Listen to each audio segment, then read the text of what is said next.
Hey, and welcome back to Hearthstone Power. Today we are showing you how to win the Witchwood monster hunt with Tracker class Tess Greymane. So it just released today, and that's the first quest, is to win with Greymane, or the Tracker. So we're gonna go ahead and start there. The hero power for her is Scavange, which is discover a class-specific spell that's been played this game, either by you or the monsters. So as we start off, usually the first few bosses aren't that tough, and I apologize on this one. I got my canvas a little messed up, so you're gonna struggle to see what my hand is and my mana, what turn, how much mana I have, but just pay attention as I draw them and you'll know what's in there. So the first boss, I don't expect you guys to have much trouble with. It's just a little. This time I got the mangy wolf, but it can vary. Just know that you're gonna worry about more of the later bosses with what you pick. You don't want to pick too little power in the beginning though, because you might get caught out and not have enough power in your deck to deal with them. So this one's pretty easy. We won't even talk about how to beat Mangy Wolf. You should be able to do that. So here, where you get to pick your power, I like to reduce the cost of the spells or cards that didn't start in your deck, because as soon as you scavenge, you get to start reducing them, and Sinister Strike going down to 0 is going to help win you some games. They also tend to give you a lot of secrets, which is also going to help. Misdirection comes in big time later. And yeah, Sinister Strike's going to be one of your main spells that you're going to want to discover. Here we got Griselda. She's fun. She's just basically hexing randomly your minions that you play, so I wouldn't be too worried about it. I just get them out there and let her hex them, and then hopefully you can beef them up or keep her hexing the same minion to where it's a 0-1 frog taunt, and it'll stay that way, and she might randomly hit it again. So although you are a tracker, it seems like it's a mix between hunter and rogue class. It's a good one. You'll see Griselda does a good job here of hitting the right minions in the beginning. But if you scavenge there and no class specific spell has been played on either side of the board, you get basically a little token card called a Small Rock, 0 cost spell that deals 1 damage. In my first run, I had that work off with the guy who adds +2 spell damage for each spell you cast. It's a monster hunt specific card, and that can be a fun one. I might show you guys some of those videos later. I got to the final boss but didn't have enough for him. I didn't know what I was getting into, but now once I got to the final boss, it took me another try and I figured it out. So here we get the win pretty easily, just because Griselda's easy early on, doesn't have much health, and you can just use your combo and your spells to take care of them pretty much easily there. So here's where I'm going to start to say I didn't get a great pick here, but out of all of them, you got to go with Edwin Van Cleef. Like I said, if you're scavenging and reducing the cost of the spells, which was the first passive one I picked, Sticky Fingers, you can get, backstabs and 0 cost Sinister Strikes to where hopefully you can build up a pretty big Edwin Van Cleef early on, which is a classic rogue tactic. Obviously, all these picks are going to change from time to time, but this is just one method that worked out for me. I really like the Sticky Fingers, and then you'll see later where we get to reduce our hero power and use it twice in a turn.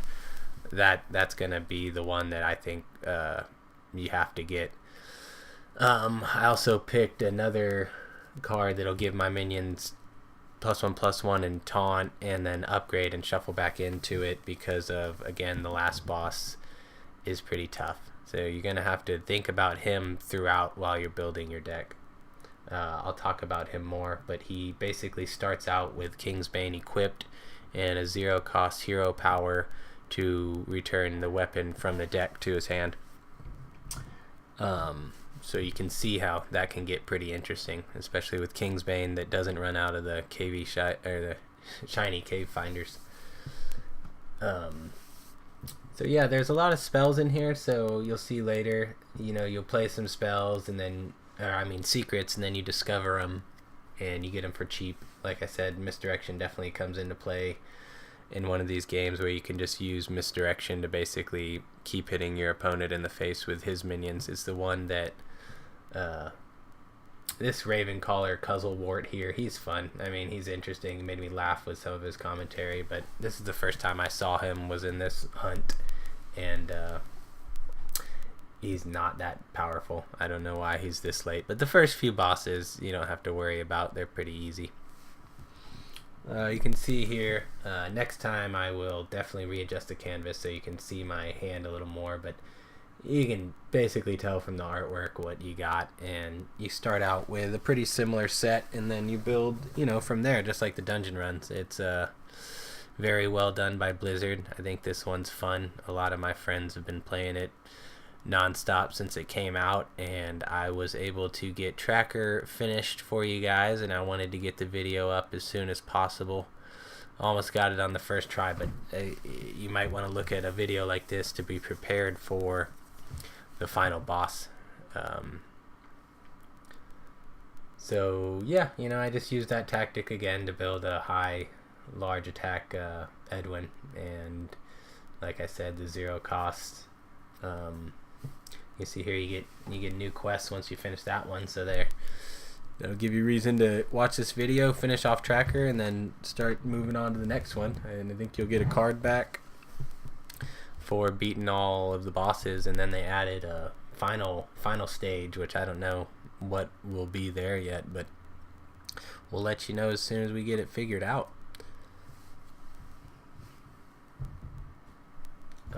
Brushwood Centurion. So, you know, that's the old militia horn. That's the one I'm talking about to help out, just giving my minions taunt, and that's going to help against his Kingsbane. If it gets too big too quickly, you can just try and ward it off with a little bit of smaller taunt minions. I believe I had to do that anyway, but we'll get there soon. So yeah, I'm going to go ahead and scavenge and get a little rock. I like the little rocks for Edwin Van Cleef, you know. Any 0-cost spell, which is a very rogue-centric thing, is going to help with getting these low-cost spells in your deck.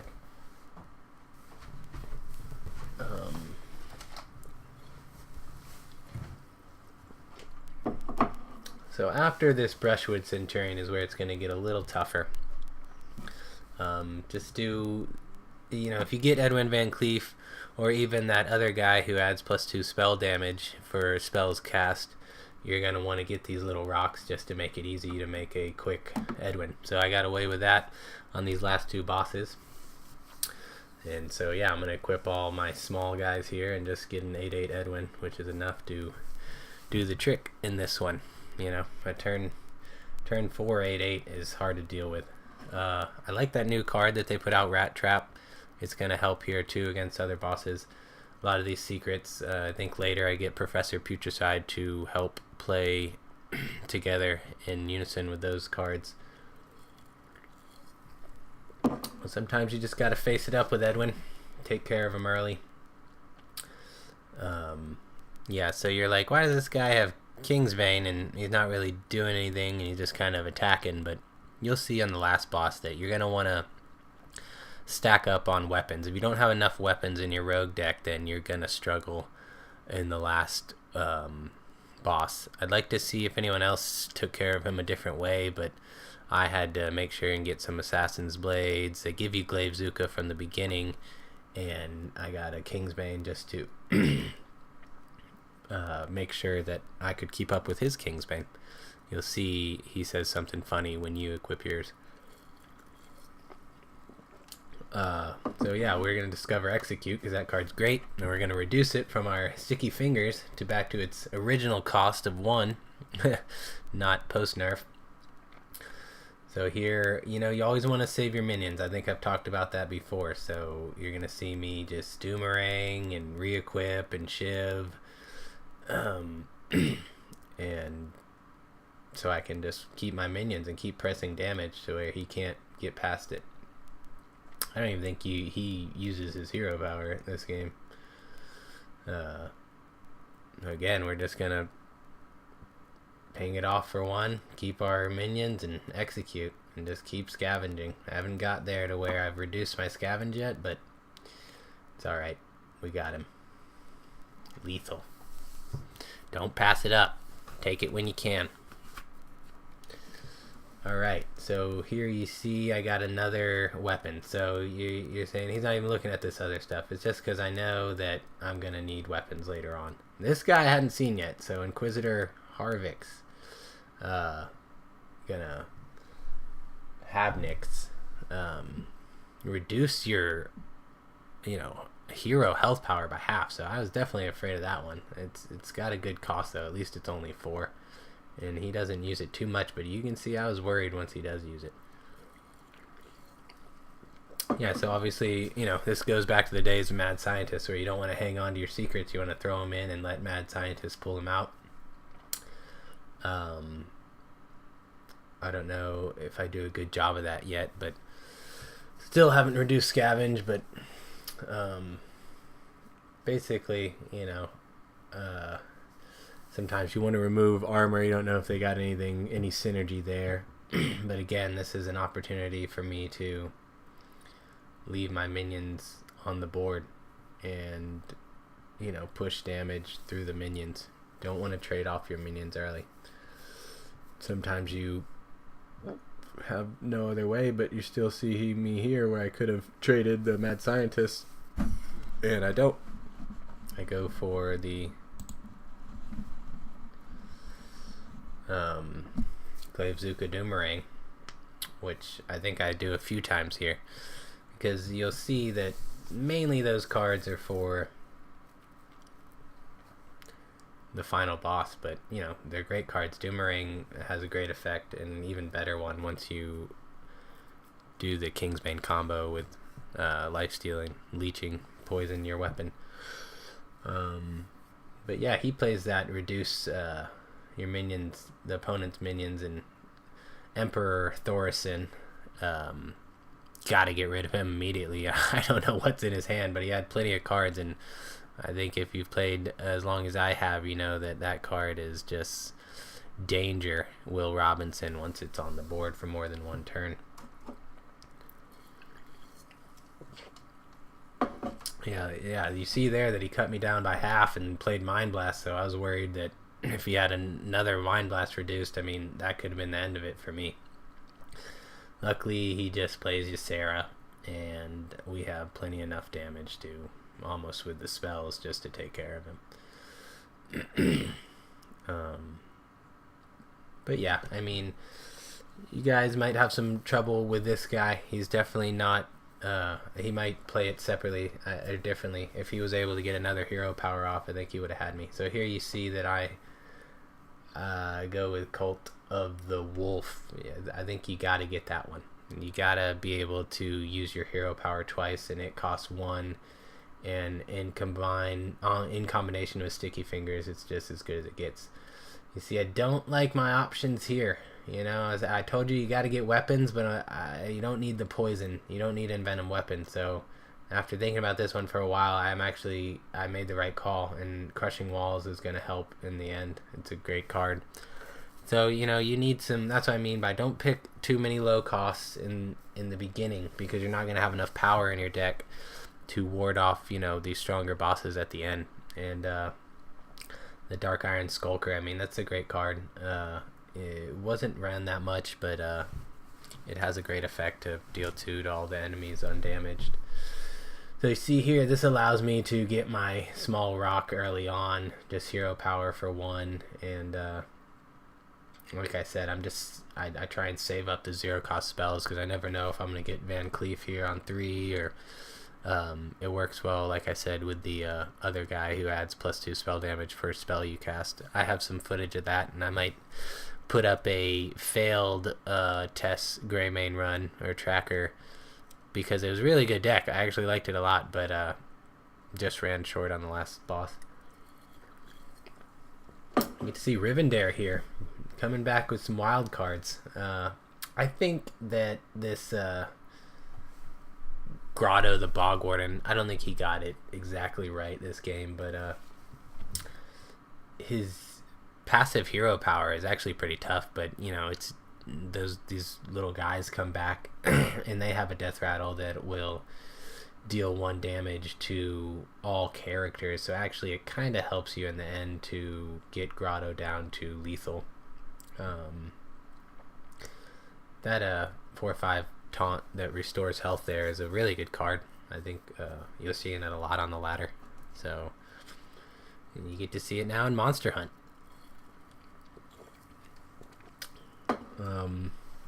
Yeah, so right now I have plenty of low cost spells, maybe too many, so I'm gonna just go ahead and drop them.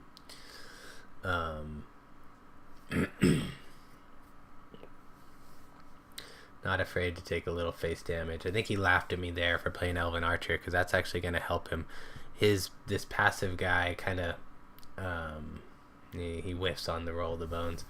It kind of works in a defile type manner because as soon as your minions start dying, then you're dropping those minions.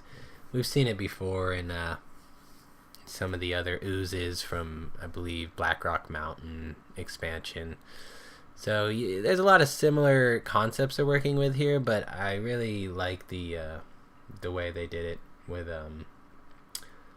it's like a dungeon run, but with new characters and especially the new heroes. That was the main thing, where they gave us new heroes to play, fun new hero powers, and you'll see in some of the future ones new kind of sticky elements to the board. And I mean, it's always changing and it's fun to deal with and adapt. Here you'll start to see the defile nature of this. It can definitely start going downhill. You see those guys death rattle, deal 1 damage to all characters, so as soon as that starts death rattling, you're gonna see the Rune Forge guy drop, and yeah, so I just decide to leave his guy out there so he can deal with it, and he goes with Abomination, which he's ready to start dealing against everyone on the board. Here there's no way to save, the 2/4/1s, so we just gotta lead in.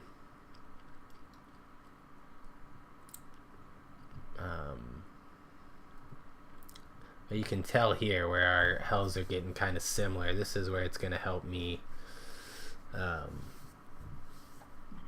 work him down. We're going to both get kind of low here at the end, but these guys that keep popping up just actually kind of help me.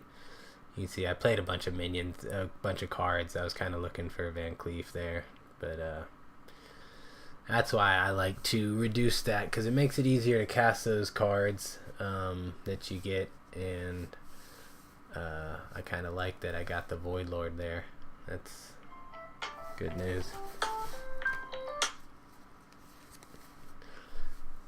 Nubarak also made a return here. I've worked on that card for a while back in the day, and just the 9 cost is impossible to really do anything with it. It's a great card. I like it, the way they did it, but I think it needs to be an 8 cost card, and then you would have seen it be more valuable. So yeah, so right now I'm using the minions I give him, and then you can start to clear him off without any minions on your side, so you know that you're not going to give him more of those guys back. But with the Nubarak, maybe with Rivendare, I could see where he gets he figures it out here, but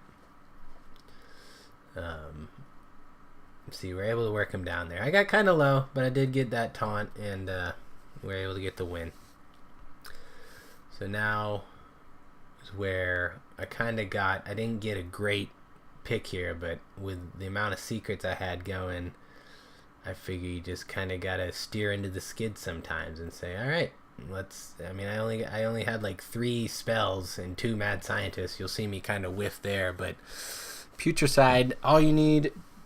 Well, you know, with Scavange, then you just recreate the secrets. So, you know, you have an infinite amount of secrets, but you might not pull them out correctly with Mad Scientist when you got as low as I did. I wanted to keep my 1 plays, and I got all 3 1 plays here.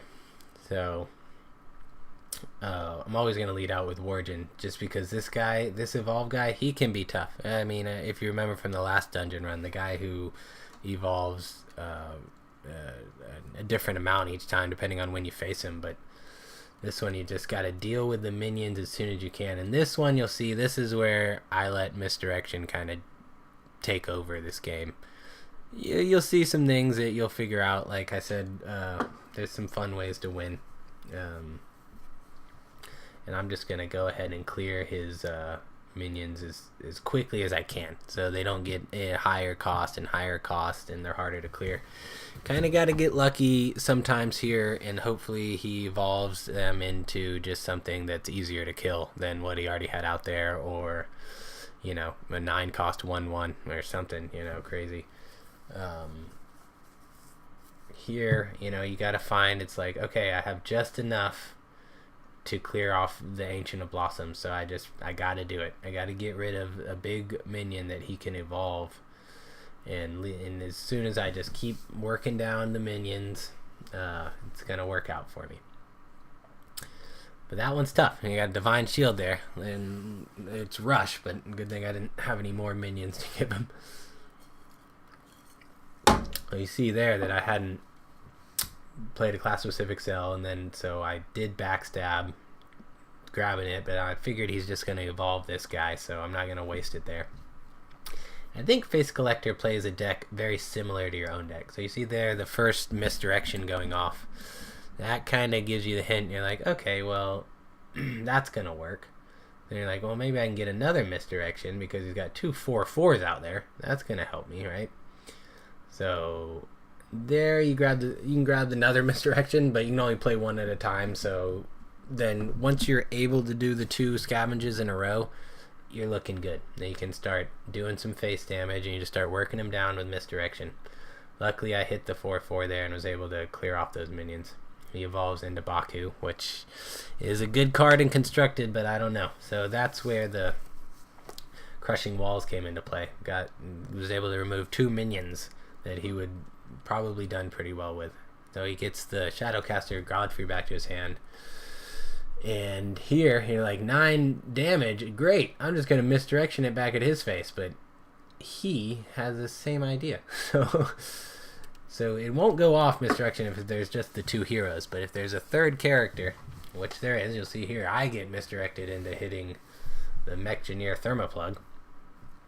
Which I was like, oh no, I don't want to take that damage. And then he gets misdirected. So that's where, luckily, I got a Misdirection, and he played Misdirection. But like I said, I think he copies your deck. So you have to know what you got in order to beat him. So I kind of get into a Misdirection. I try and play one there, and I already got one on. I just want to misdirect everything. So those minions, I didn't have to play. Like, I could have kept misdirecting him, but I just, you know, he played my Crushing Walls against me. Luckily, then I just go back 8 straight to his face. And once you reach Giant status, they're not going to evolve any better into any. They're just going to keep becoming 8/8s. And here's Putricide coming into play. Just want to make sure I have plenty of misdirections now that I know my plan. He's not going to go face here. He's just going to clear Putricide, which gives me some snakes. But, yeah, so that misdirection works. Definitely know how to use your secrets. And so it is kind of a blend of Rogue and Hunter here. he goes all out with the Doom Ring like you saw in the game before this, where that was one of my plays. Able to clear off the Jormonger with Dart Trap from Future Side. That wasn't even in my deck. But now you can see me working him down with Sinister Strikes. And that's why I said reducing those just helps with playability and hero powering. And then these weapons, Assassin Blade's a great card. It's going to come in to play. It probably would have been my kill card in the final boss, but I luckily got one Kingsbane too. That King Crush coming out was a little scary, so I wanted to clear that.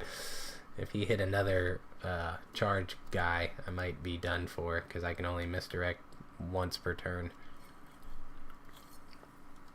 Now I finally got him below me, and he's playing my deck. Like you can see, he's run out of minions. Yeah, so recognize lethal. Sorry. Phone's ringing. Need to turn that off.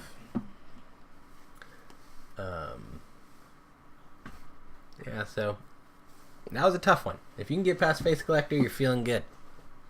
Now we get to see the final boss.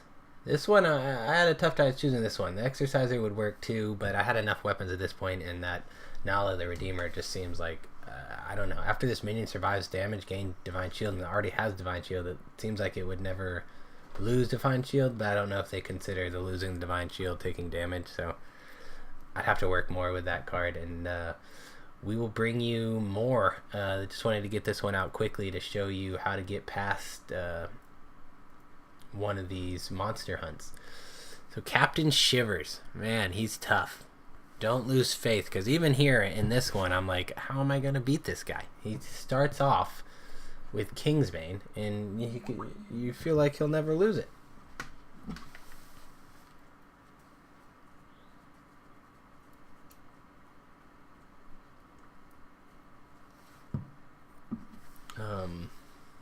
Yeah, even brings Bear Shark out early, so I'm facing plenty of damage from his weapon. You'll see there that he always uses hero power right away. They give you some advantages, and so that'll come into play in the end. So I'm able to clear off his minions. I had to give him the +2 from the squid face, and here I'm able to get rid of one squid face without it hitting his Kingsbane. So right there, you see hero powers, then he puts the Kingsbane back in the deck. So you will, if you pay attention, you'll say, okay, maybe there's an opportunity for me to get rid of this Kingsbane. And now he's got an 8/3 weapon on turn 6, and you're like, okay, I don't think I'm gonna win. And he doomerangs it back. So it's in his hand, not equipped. Luckily, I get the 6/6 from the Rat Trap. So the secrets, definitely the way to do it here. They helped me out on plenty of those wins you saw with Misdirection and now the Rat Trap. So I had to think about this one for a while. I just want to play a minion that might last, or at least tell him, don't hit my face here because I'm getting low. So he's got Kingsbane, he's got a choice here. I think if he goes face, then he might have me. I don't know why he clears a Spiteful Smith, but so you see me there. I got the Old Man's Militia. Luckily, I got some taunt. I can slow it down for just a second, but I don't really have a way to win until he plays that card, Fell Reaver. So luckily I reduced it, and I'm thinking, how many cards can I remove from this guy's deck? I mean, I can't play Deadly Poison because I can't play a weapon, and I know I'm going to need Leeching Poison to ever win this game. So I'm only able to remove 6 here, which is good. Any removal. See, that's the card that beat me the first time, was Acidic Swamp Ooze. I had a weapon, and I figured, okay, I'm going to have to use his spells that he plays. So now we got 2 8/8s on the board. And luckily, he again goes after my minion. I don't know why he does that, and then he leaves Kingsbane in the deck. And so They say, wait, there's more than one? So I'm able now to remove his Kingsbane, you see there. So once that happened, I love this, playing Fel Reaver against them. Then I'm feeling good. Obviously my weapon's still lifesteal, but I don't know how long I'm going to be able to keep the Kingsbane. I might have to lifesteal my other weapon, but I go ahead and use it here to try and get rid of almost every card in his deck. So here is another question. Do I go after Fel Reaver? And I'm worried about my life total. So I just go ahead and lifesteal and get back up. Knowing that once his Kingsbane gone, he had 2 cards left in the deck. He dead man's hands a few, but now with the Scavenge combination going, I think I'm in good shape.